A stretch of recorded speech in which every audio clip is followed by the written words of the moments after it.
It's time for another edition of the Agents of Inclusion podcast brought to you by Special Olympics and Odyssey. I'm JR from the JR Sport Brief Show on CBS Sports Radio, and every Wednesday we drop a new episode highlighting how we can utilize sports to be more inclusive and bring us together. Make sure you subscribe so you're introduced to new athletes and stories when they drop every week. For today, we're connecting with an athlete, a podcaster, a columnist. I mean, he's just an amazing storyteller and advocate for people of all abilities. It's Daniel Smrokowski out of Illinois. We'll learn about what got him into Special Olympics, his passion for storytelling, his degree, the podcast he started called Special Chronicles, and what comes next. Let's go to Illinois and hear from Daniel Smrokowski. It's another edition of the Agents of Inclusion podcast, and right now we're going out to Special Olympics, Illinois. We're being joined by my main man, Daniel. There's so much to discuss and talk about, but first of all, Daniel, how are you, man? I'm doing good, JL. Thanks for having me. Absolutely. We're going to talk about your work as a podcaster, a publisher, all of that good stuff. I guess my first question to you is, how long have you been involved with Special Olympics?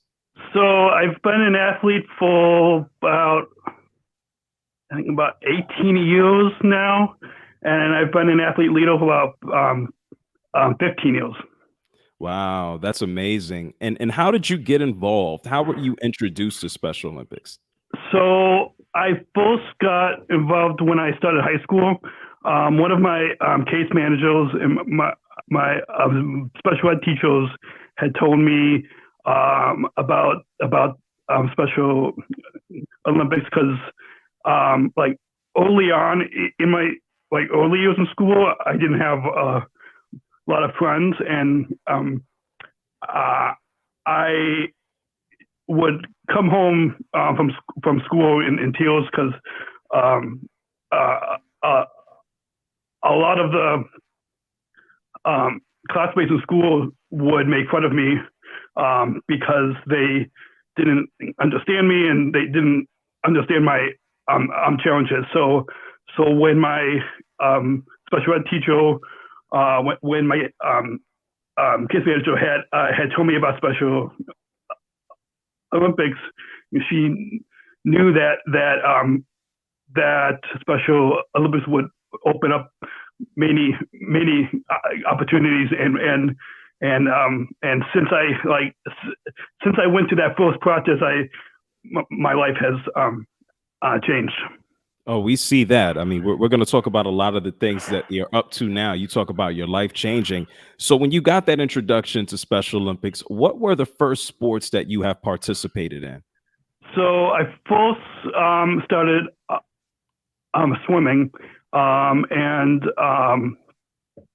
then a few years later, a couple of my teammates had told me about basketball, so I got involved with basketball, and I still play. I don't swim anymore, but I still play basketball. That's cool. So am I going out on a limb? Is basketball your favorite sport, or is there another one? Right now, basketball is my favorite sport. Okay, I can dig it, man. And so what are you currently doing right now? Fill us in. I know you do a lot of work in media. What are you currently doing? So I'm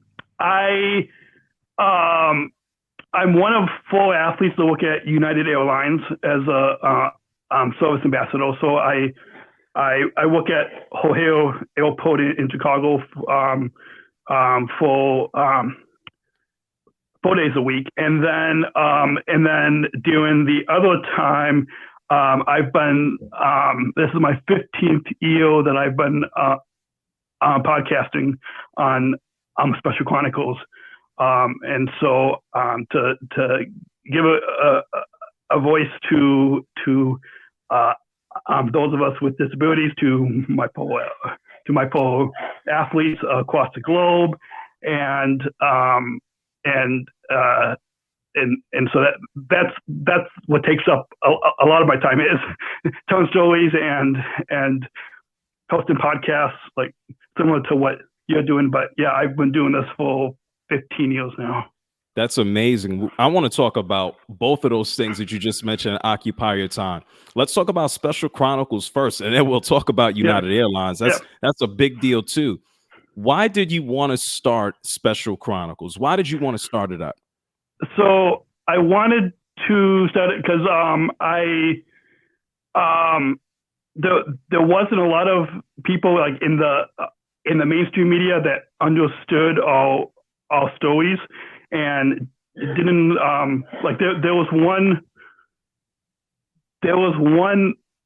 listener that I had heard that used the R word on another podcast, and once he started listening to my and this was like probably within the first about 15 years ago, in the first year, his perspective on disability had changed, just by listening to my story. When I started interviewing my friends, like that, by hearing that feedback and then hearing from other people about their perspective being changed, and hearing about the accomplishments and the joys of what we're able to do, not just on the field when we're competing in Special Olympics, but what we're able, accomplishments of what we're able to do off the field as well. Now that's amazing, man. I always tell people you only know what you're exposed to. And the more exposure you have and meet different people and talk to different people and travel different places, you're a more well-rounded person and you're a better person for it. So I think it's awesome that you're doing that. And you're qualified to do this because, correct me if I'm wrong, you have a degree in communications. Tell us about that, man. What is it? So I didn't know if I would be able to go to college, but I went and got a degree in journalism from Roosevelt University in Chicago, and that around that time, like 15 years ago, that was also around the time when I got started in podcasting. So like that love of storytelling and interest in other people's stories was part of that interest for me to get into journalism, and then to kind of get into podcasting as well. That's so cool, man. Like you got a degree in journalism. You've been able to do this podcast for 15 years. You're highlighting and helping people to be inclusive, just like we're doing here right now. It's just I'm very happy for what you're doing, and you're going to inspire so many people to go out there and continue to do more. Tell us about this job that you have with United Airlines. So what are you doing at O'Hare specifically? So this started full at the end of October, what would be 4 years. So this started 4 years ago, part of the partnership with United Airlines and Special Olympics. They started with like a few job shadow days where they would have us athletes like come and learn what it's like to work for an airline, what it's like to work for at an airport, and they wanted to do more with their partnership and create an inclusive employment program. So they started it here in Illinois, here in Chicago, and so they had me and three other athletes in Illinois, and then since then they've expanded and hired 4 athletes in Denver, 4 in Houston, and 6 in Houston, and then 4 at Washington Dulles at the beginning of this year. So they're really, United is doing a lot. Like United is not just writing a check to Special Olympics, but they're doing a lot more of giving us an inclusive employment and really showing that what we're able to do. That's awesome, man. You said it. They're putting their money where their mouth is by actually having actions. And Yeah. so you're a busy guy, man. You're doing that work there. You have the podcast. When you're not doing both, when you're not being an advocate, when you're not helping other people out, what are some of your other hobbies? What are you into? Are we outside? Are we taking walks? We going to make some food? What are we doing here? So I love to take a lot of walks and listen to other podcasts like yours, and also spend time with my girlfriend Georgia, who is also an athlete in Illinois. Spend time with my family. I have a young niece who just turned 2, and a nephew who's a few months old. So spending time with my family as well. Listen, man, you got a lot going on. It sounds like you've had a whole lot of experiences with a whole lot of people, a whole lot of positive ones. Is there one memory that you have that stands out to you? That whether it's your job with United and interaction there, or maybe it's one of the sporting events with Special Olympics. Is there one memory that really stands out to you? That's a difficult question because there was a lot of memories from Special Olympics to looking at United to the podcasting, but probably one would be as a Southern Tribal International Global Messenger. I was at the World Games both in Abu Dhabi in 2019 and then also in Berlin this past June, and being on so like all 10 of us SSIGMs were on stage with Chairman Tim Shriver, and during one moment during the opening ceremony, we all joined our hands together with Tim, and we raised our hands up, and I think that moment showed how we're included, and to be on that global stage at the opening ceremony was with everybody in the stands was an incredible moment that I'll always remember. Absolutely. So amongst these experiences, and that's certainly that, I mean, the way you described it, I can visually see it in my head. What inspires you to keep going and doing these things, to be a global messenger, to be an advocate? What inspires you to do all of these things? What inspires me is my faith, my family, my girlfriend, and all of the friends in Special Olympics that I've made both in Illinois, across the U.S., across the globe. Because as a Southern Tribal International Global Messenger, I've made friends with the other SSIGMs across the globe, and being able to connect with both my family, but also like my second family in Special Olympics. I think that's what inspires me the most. And my mom always tells people that if the whole world were like Special Olympics, then there would be no wars. And I think that also that quote from my mom also kind of speaks to the power in this movement, that if everybody will like how we interact with each other in this movement, then we would have a better world. Oh, we would absolutely have a better world. It'd be a real nice thing if the world were built more around inclusivity.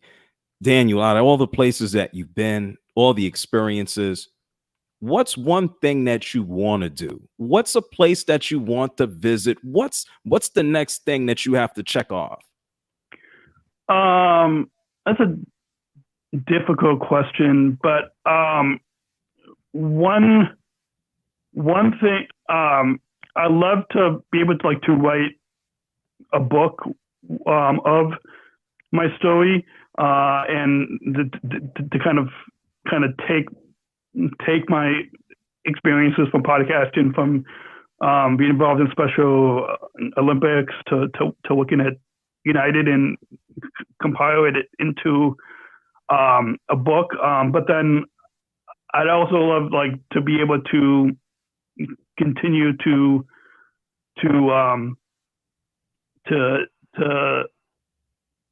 take my athlete leadership to new levels, to be able to continue to interact with other athlete leaders from across the country and across the globe. But that's some of kind of what I'll love to continue to be able to do. You're doing an awesome job at it already, man. I mean, amongst everything that you're doing, as you mentioned, and you said this is from your mom, that if the world were like Special Olympics, we would have no wars. There are a lot of folks who have been involved or have heard of Special Olympics. There's certain people that, are very involved, and there's some people that just go, oh, I've heard of it, but what exactly is it? How would you describe Special Olympics and its benefits to just society, man? I would say it's more than just a sports organization. What we stout on the playing field, we stout with the sports that what we're able to do. But this movement gives those of us with intellectual disabilities a lot more opportunities, from the leadership programs to the health programs to the education programs in schools. There's a lot that instead of being an organization, instead of being a movement that is for those of us with intellectual disabilities, it's now a movement that's with us, by having staff and sponsors be able to interact with us and actually listen to us, and really working alongside us. I think that's it really is an inclusion revolution by everybody working together on the same team. Man, you're right. Together, inclusion, working together, same team. It's a cool thing, man. As we start to wrap up, we've talked about where you've been, what you've been doing, your degree, your job, your hobbies. One thing we didn't touch on, I got to ask this because, for anyone who's listening or watching, we're recording this around lunchtime. Man, what do you like to eat, man? When you throw down and when you eat, what are some of your favorite foods? So my favorite, and my girlfriend Georgia is a better cook than me, but so she's better at making all different types of food. But my favorite is pizza and having barbecue sauce and chicken and onions on the that's probably what my favorite my favorite, if I'm so busy during the day, that's just an easy food to just pop in the oven. And yeah. No, I understand that, man. I haven't met anybody, I'm sure somebody listening right now, but I haven't met a human being who doesn't like pizza, man. So I'm with you on that one. You're so busy. I appreciate you taking the time. You have to tell us, let everybody know what they need to search or how they can listen to your podcast. Let them know, Daniel. So easy places to go on to specialchronicles.com, or you can just search Special Chronicles wherever you get your podcast. Certainly, man. Any other final words about inclusivity or Special Olympics before we roll? Anything else you want to share? No, just thank you for having me on and for doing this podcast and sharing all the stories on all of us athletes, because what you're doing and bringing the spotlight to us athletes and showing how we're included in society is needed for more people to be able to hear my story and all the other stories of the athletes that you've had on your show. So just thank you for everything that you're doing for this movement. Man, Daniel, it's not a problem. I believe in everybody getting a chance and an opportunity to just basically live and have fun. So it ain't no sweat off my back. And I want to congratulate you too, man, for doing the same, because all the work that you're doing is doing the same thing. We are doing the same thing, and that's trying to bring together more inclusive society and a world. So congratulations to you on everything that you've accomplished, everything that you've done. I know nothing in life comes easy, but you've been able to go out there and do it and inspire others, and you're telling those stories. So kudos to you. Kudos to both of us. And thank you so much for taking the time to join us here on Agents of Inclusion, man. Thank you. Thank you, JL. No doubt about it. Another episode in the wraps. Thank you so much, Daniel. Make sure you go check out the podcast. It's Agents of Inclusion. Shout out to Daniel for telling these stories. There was a lot in back and forth between us about the love and appreciation for what each of us do. Well, you know what? We need more people in the world to go ahead and share that love so we can be a better place for everybody. Make sure you go ahead and check out the podcast, Special Chronicles. Also, go out, spread love in the world. Go to specialolympics.org to see how you can get involved. Playing, volunteering, coaching, and more. There are events all year round, all over the world. Go to specialolympics.org to find out more. I'm JR from CBS Sports Radio, and this is the Agents of Inclusion podcast, brought to you by Special Olympics and Odyssey. New episodes drop every Wednesday, but don't just follow and subscribe. Embrace others, help folks out, and be inclusive.